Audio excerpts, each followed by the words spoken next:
이분이 저희 시어머니래요. 네, 남편의 생모요. 그런데 이상하죠? 저는 이 여자를 한 번 본 적이 있어요.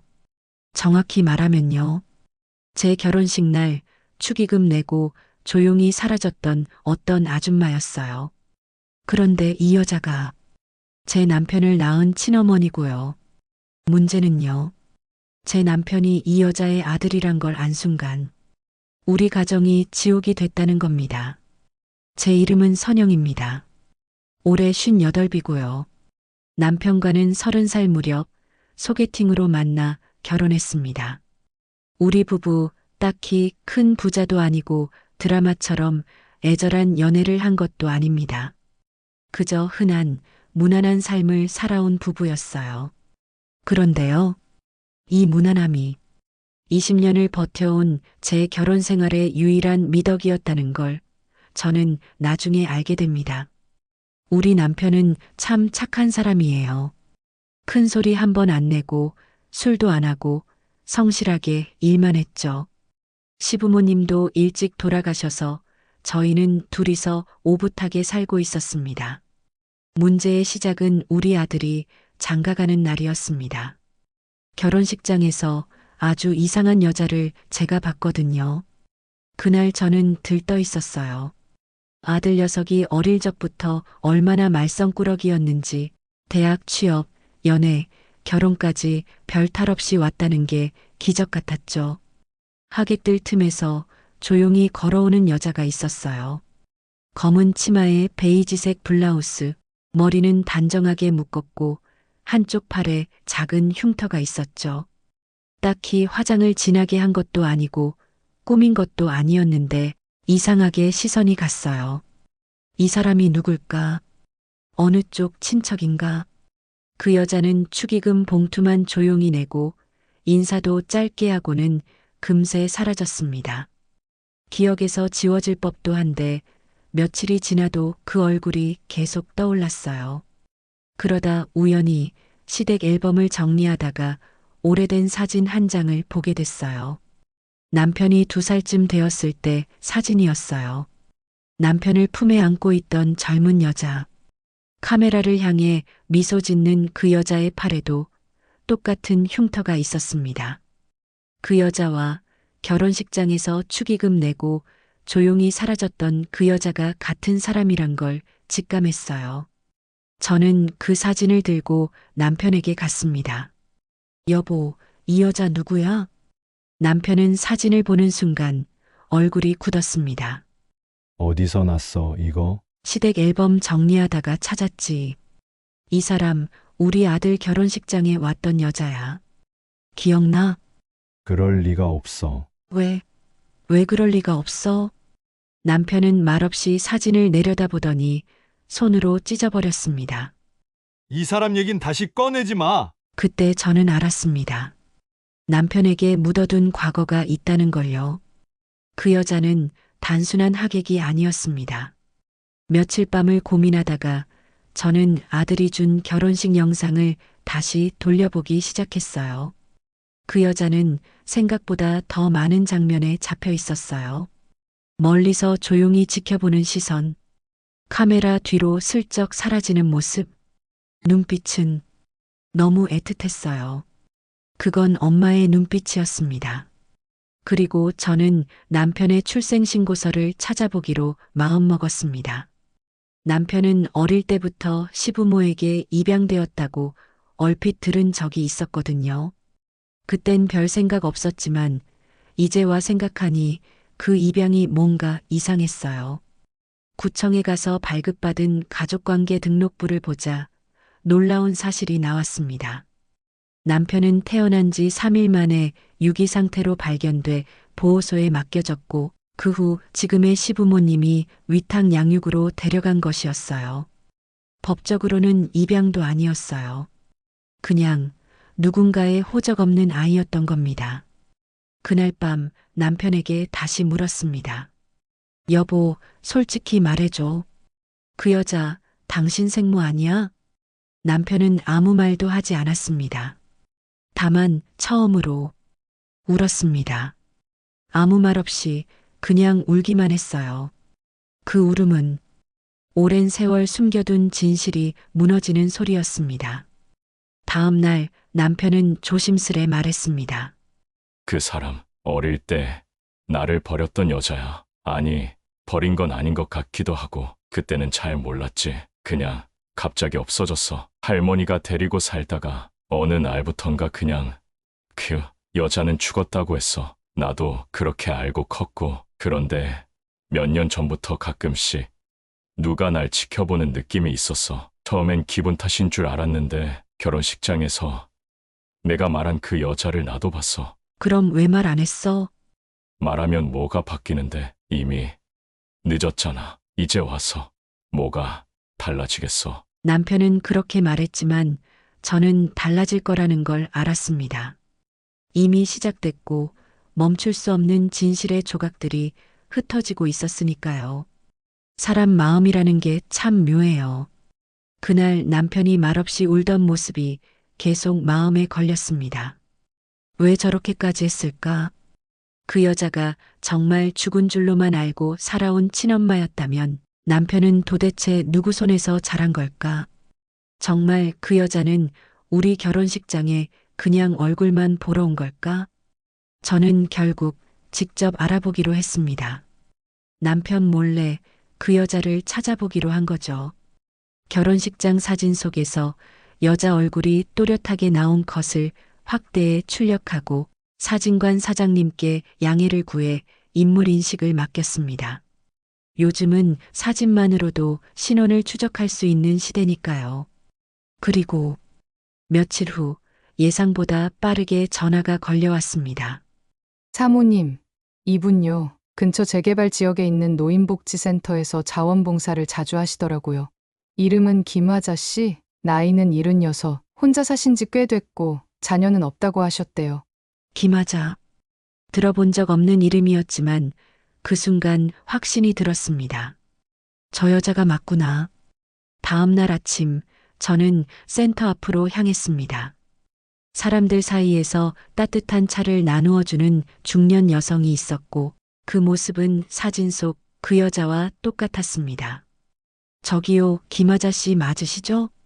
그 여자는 잠시 저를 올려다보더니 정색도 하지 않고 부드럽게 웃었습니다. 네, 제가 김화자예요. 무슨 일이신가요? 저는 사실 그날 뭐라 말했는지도 기억이 잘 안 납니다. 그저 얼떨결에 집 근처에 산다고 둘러댔고 예전에 어디서 본 것 같다고 그렇게 말을 꺼냈어요. 그녀는 순간 고개를 갸웃하더니 아주 조용히 말했습니다. 결혼식장에서 뵌 것 같네요. 아드님, 참 보기 좋더군요. 저는 그 순간 온몸에 소름이 돋았습니다. 그녀는 저를 기억하고 있었습니다. 우리 아들의 얼굴, 우리 가족의 얼굴, 그리고 제 남편의 얼굴도. 김하자 씨는 그날 이후로 조심스럽게 저를 피하기 시작했습니다. 몇 번을 더 찾아갔지만 마주치면 웃기만 할 뿐 더 이상의 말은 없었죠. 결국 저는 단도직입적으로 물었습니다. 그날 왜 오셨어요? 왜 남편을 그렇게 바라보셨죠? 왜 지금껏 아무 말도 하지 않으셨어요? 그녀는 조용히 고개를 숙인 채 이렇게 말했습니다. 그 애, 나한텐 죽은 자식이에요. 나는 버린 적 없어요. 정말로요. 그땐 어쩔 수 없었어요.